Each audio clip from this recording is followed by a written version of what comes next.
2030 지지율이 조금 흔들린다라고 해가지고 급하게 젊어 보이는 쇼를 해가지고 2030을 잡으려고 한다면은 그거는 정말 최악의 수가 될 수가 있습니다. 선거 끝나고 이긴 후보와 패배한 후보가 서로 만나서 덕담 가지는 건 뭐 국민의힘의 문제, 민주당의 문제가 아니라 지극히 상식적인 정치의 하나의 또 관행인 거잖아요. 이걸 거부할 정도의 명분이 지금 있는가?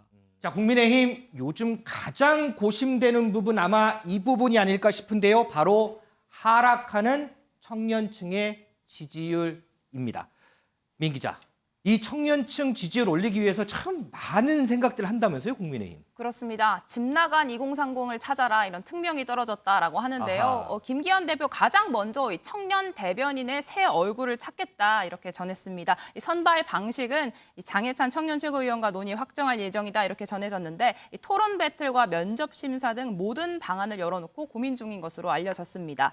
이 밖에도 김기현 대표는 이 대학생들에게 1,000원의 아침밥을 제공하는 사업 이런 걸 좀 확대하자 이런 안건도 제안을 했고요. 또 돈을 구하기가 어려운 취준생 젊은이들에게 100만 원 한도로 돈을 빌려주는 이 긴급 생계비 소액 대출 이런 사업을 추진하자 이런 현황을 점검을 지시하기도 했습니다.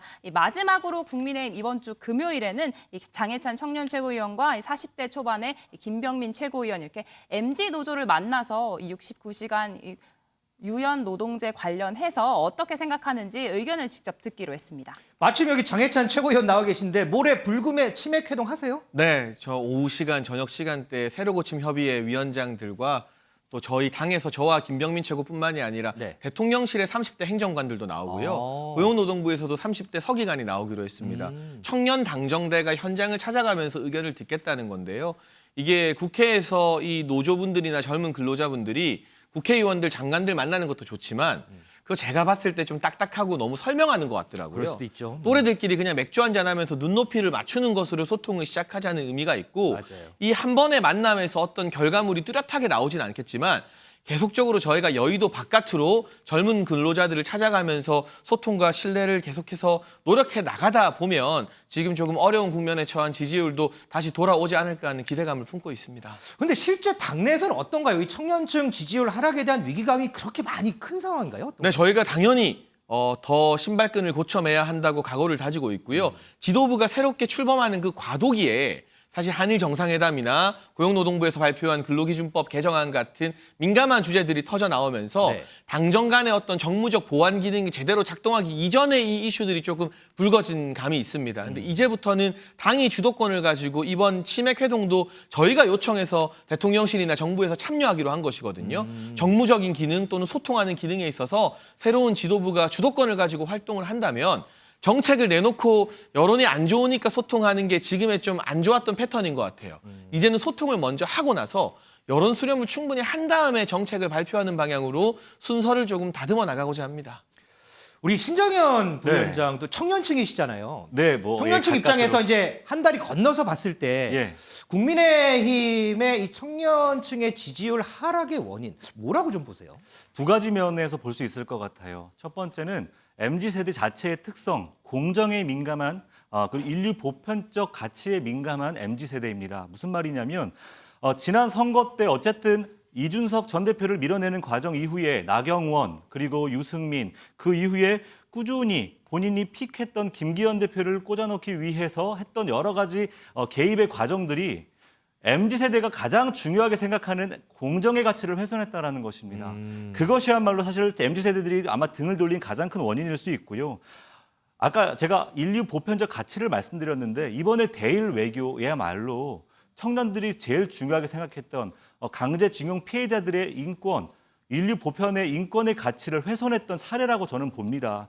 5.18 정신을 부정하고 망언을 했던 김재원 수석 최고의 발언 역시도 이것은 정상이 아니다라고 생각하는 MZ세대들도 분명히 있을 거라고 생각해요. 그런 면에서 결국은 이것을 포용하느냐 하지 않느냐 이런 여부는 지금의 국민의힘이 가지고 있는 스탠스 이것을 완전히 전환하지 않으면 안 되는데요. 제가 한마디만 또 꼭 드리고 싶은 말씀이 있어요. 네. 뭐냐면 생각이 다르다고 쳐내는 정당에 공정의 가치를 부여할 청년들은 없습니다.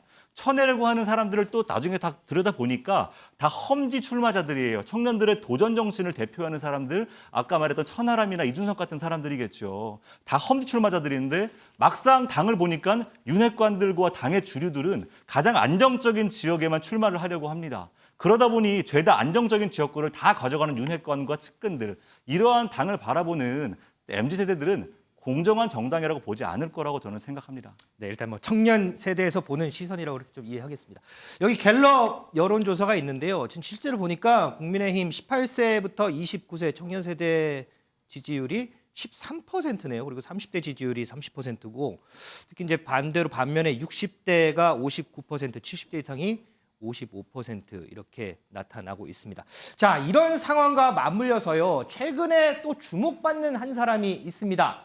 민지숙 기자, 천하람 위원장이 그렇게 또 주목을 받아요. 오늘 제가 기사 봤더니 천하람이라는 이름 엄청 많이 나오더라고요. 네, 전당대회 끝나고 2주 전도 지났는데요. 김기현 대표가 뭐 안철수 후보도 만났고 이재명 대표까지 만났는데 아직 안 만난 사람이 있다 이렇게 기사가 많이 나왔습니다. 이 바로 천하람 위원장 이름인데요. 김기현 대표 측은 안 만나고 싶어서 안 만나는 게 아니다 여러 번 연락을 했는데 천 위원장 측에서 답변이 없는 상태다 이렇게 이야기를 했고요. 하지만 천하람 위원장은 직접 연락을 받기는 했지만 이 지도부 차원에서 뭐 천하람이 이준석과 갈라서야만 받아주겠다 일종의 이런 협박이 섞인 메시지를 전하고 있다 이런 입장입니다.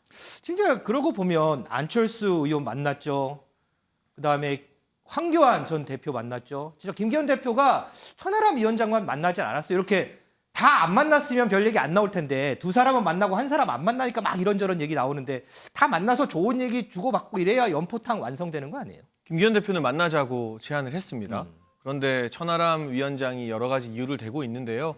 우리 천하람 위원장이 덩치 굉장히 크거든요. 그렇죠. 그 덩치에 걸맞는 통 큰 모습 좀 보여줬으면 좋겠다라는 당부를 드리고 싶고 손을 내미는 사람도 중요하지만 잡는 사람도 중요합니다. 선거가 끝나고 승자와 패자가 만나서 덕담을 나누는데 무슨 조건이 그렇게 필요한지 잘 모르겠습니다.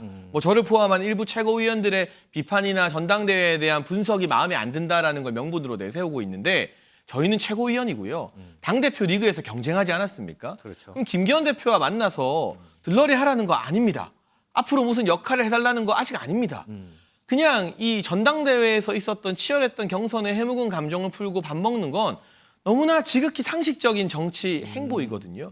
근데 이걸 계속 여러 이유 대면서 지연하면서 마치 몸값 부풀리게 하는 것처럼 보여지는 게 과연 청년다운 모습이냐? 개혁적인 모습이냐? 질문하는 국민과 당원들이 늘어날 수 있습니다. 안철수 의원이나 황교안 전 대표라고 해서 경선 과정에 앙금이 없겠습니까? 치열하다면 더 치열했습니다. 그렇죠. 그럼에도 불구하고 어떤 조건 붙이지 않고 만났고 이재명 대표는 김기현 대표에게 예전에 봉고파직 위리안치 이런 이야기 했어요. 맞아요. 김기현 대표도 이재명 대표를 향해서 날선 비판합니다. 하지만 그건 그거고 당 대표로서 또 이 거물급 정치인으로서 대화할 때는 대화하는 게 필요한 거잖아요. 네. 그러니까 천하람 위원장이 이번 전당대회에서 많은 주목을 받았고 이 일을 계기로 또 우리 당에서 더 큰 역할을 하기를 바라는 마음을 가진 분들도 분명히 있을 겁니다. 그렇다면 이것저것 재거나 따지지 말고 만날 건 만나고 또 필요하다면 헌신할 건 헌신하는 모습을 보여주는 게 천하람 위원장에게도 도움되는 방향일 겁니다. 질문 하나만 더 드릴게요. 천하람 위원장 언급 중에요. 이런 말이 있더라고요.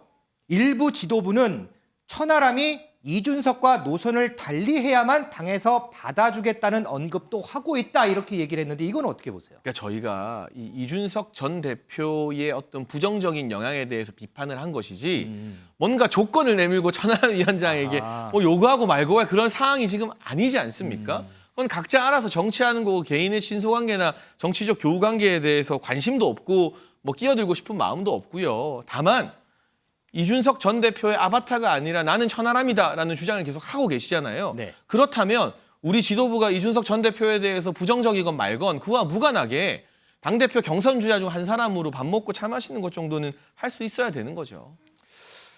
민지숙 기자. 천하람 위원장이 지금 전남 순천갑 당협위원장이잖아요. 이제 앞으로 이제 내년 총선이 펼쳐지면 아마 이 지역에 출마를 할 것 같은데 그런데 또 이 지역에서 개파간 또 무슨 얘기들이 막 얘기 나오더라고요. 네, 천하람 위원장이 출사표를 던질 것 같은데 이 순천에 또 다른 후보 앞서 이 순천에서 2차례 당선된 적이 있는 이정현 위원장의 출마 가능성이 점쳐지면서 이 공천을 두고 향방이 주목을 받고 있는 상황입니다. 이 천하람 위원장은요, 당 입장에서도 본인과 이정현 위원장이 둘 다 갑을로 출마할 수 있는 구도가 분명히 있다. 그런 게 더 나은 부분이 있다라면서 만약 경선을 해야 한다면 원칙적인 룰에 따라 경쟁하겠다. 이런 입장을 밝혔습니다. 자, 그럼 여기서요, 당사자인 천하람 위원장은 지금까지 저희가 얘기했던 부분에 대해서 어떤 생각을 가지고 있을까요? 저희가 오늘 천하람 위원장을 스튜디오에 직접 모시고 얘기를 들어보려고 했는데 여러 스케줄이 조금 안 맞아서 전화로 저희가 직접 입장을 물어봤습니다. 먼저요, 김기현 대표와의 만남에 대해서는 어떻게 얘기를 했을까요? 한번 듣고 오겠습니다. 최근에는 이준석 대표와 천하람을 분리해서 또 천하람은 어떻게든 품어야 된다 뭐 이런 얘기들도 나오고 있는 것 같은데 저는 그렇게 봅니다. 이게 어떻게 보면 품고 아니면 포용하겠다 뭐 이런 식의 얘기들이 계속 나오는데 뭔가 굉장히 시혜적인 그런 태도가 많이 읽히거든요. 우리가 모든 권력을 갖고 있고 어떻게 대할지 뭐 내지는 공천을 줄지 지켜보겠어. 우리 뜻대로 움직이는지를 좀 지켜보겠어. 이런 느낌들이 사실은 좀 많이 감지가 됩니다. 당장 지지율이 급하니까 어떻게든 그냥 만나는 뭐 하나의 장면만 하고자 하는 그런 것이 아닌가. 이번에 2030 지지율이 조금 흔들린다라고 해가지고 급하게 젊어 보이는 쇼를 해가지고 2030을 잡으려고 한다면은 그거는 정말 최악의 수가 될 수가 있습니다.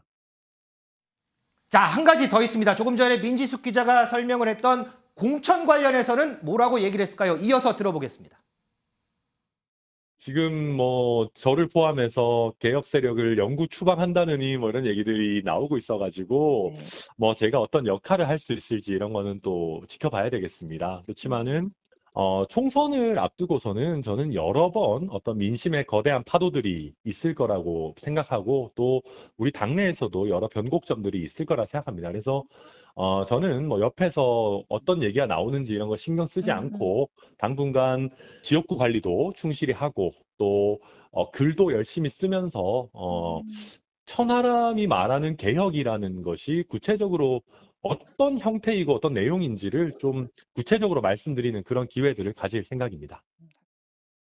자, 저희 프레스룸 라이브 제작진이 조금 전에 약 한 2시간 전에 전화를 해서 직접 인터뷰한 내용입니다. 장해찬 최고위원, 어떻게 들으셨어요? 상당히 조금 부정적인 것 같아요. 김기현 대표 만나는 거라 뭐 지금 2030 세대 겨냥해서 지금 여러 가지 뭐 논의하는 거나 상당히 부정적인 것 같아요. 아니 근데 뭐 천하람 위원장 만난다고 청년 지지율이 올라가나요? 그러니까 막 너무 복잡한 생각을 할 필요가 없다라는 생각이 들어요. 저도 이제 대선하면서 현실 정치 2년 해보고 전당대회까지 잘 치러봤는데 정치라는 게 때로는 단순한 게 정답인 경우가 많은 것 같습니다. 그러니까 천하람 위원장 입장에서는 불만을 가질 수도 있고 네. 당에 대해서 비판할 수도 있습니다. 그러지 말라는 게 아니래요. 방송하면서 당 주류 비판하는 걸 누가 말리겠습니까? 그렇죠. 그런데 선거 끝나고 이긴 후보와 패배한 후보가 서로 만나서 덕담 가지는 건 뭐 국민의힘의 문제, 민주당의 문제가 아니라 지극히 상식적인 정치의 하나의 또 관행인 거잖아요. 이걸 거부할 정도의 명분이 지금 있는가? 그리고 계속 손을 내미는데 거부하면 나중에는 안 잡는 사람이 더 옹색해 보이기 때문에 그럴 가능성이 너무 복잡한 생각하실 필요가 없다. 김기현 대표 만나서 덕담하시고 또 필요한 조언이나 쓴소리도 그 자리에서 하시고요.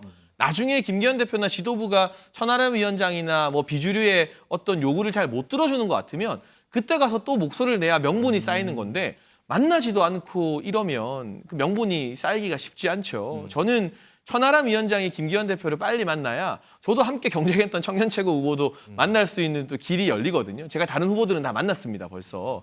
그런 차원에서 이 사안을 가지고 너무 복잡하게 생각할 필요가 없고 지금 당내 지도부 어느 누구도 공천에 대해서 언급하지 않습니다.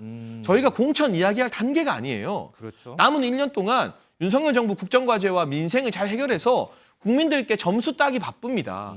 공천에 공짜도 꺼낸 사람이 없어요. 그러니까 이걸 미리 뭐 자라보고 놀란 가슴 소뚜껑 보고 놀란다 하나요? 미리 서로 간에 섣부르게 공천 이야기하면서 감정 상하게 민감한 부분 저희도 언급 안 할 테니까 천하람 위원장도 이걸 뭐 벌써 고민할 필요가 없다는 말씀을 좀 드리고 싶습니다. 오늘 언론에 참 많이 나온 이름 천하람 위원장 목소리 듣고 왔고요. 이에 대해서 국민의힘 지도부인 장해찬 최고위원의 반론도 좀 들어봤습니다.